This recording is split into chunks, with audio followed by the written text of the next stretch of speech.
The man accused of carrying out a bomb attack in New York City's subway system was influenced by the sermons and writings of a radical Muslim preacher, but appeared to have no known links to local radical groups, Bangladeshi officials said Wednesday. The suspect, identified as Akayed Ullah, a 27-year-old Bangladeshi immigrant, had asked his wife in Bangladesh to read the writings and listen to the sermons of Moulana Jasimuddin Rahmani, the currently imprisoned leader of a banned group called Ansarullah Bangla Team, said Monirul Islam, a top official of the counterterrorism department. The group has been linked to killings and attacks on secular academics and atheist bloggers in Bangladesh. Rahmani is serving time in prison for his involvement in the killings. The wife was questioned in Bangladesh and told investigators that her husband discussed Rahman's writings with her during his last visit home, Islam said. Ullah is accused of strapping a crude pipe bomb to his body and detonating it during rush hour Monday.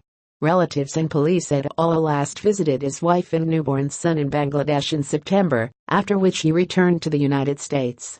Counterterrorism officials questioned the wife and her parents before releasing her Tuesday night, Islam said, adding that investigators were currently questioning his brother-in-law and also planned to question any known close associates.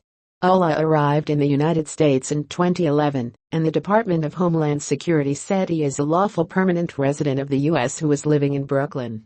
He came to the U.S. on a visa issued to him based on a family connection to a U.S. citizen. U.S. law enforcement officials familiar with the investigation said Ullah had looked at Islamic State group propaganda online and told investigators in the United States he was retaliating against U.S. military aggression, but had no direct contact with the group. Ullah's uncle, Abdullah, had said Tuesday that the suspect mostly remained inside a small apartment in Dhaka's Hazraba area when he visited, leaving only to offer prayers at a nearby mosque. Investigators said Ullah had no criminal record in Bangladesh. Muslim-majority Bangladesh is governed by largely secular laws, but the impoverished nation has struggled with a rise in radical Islam in recent years.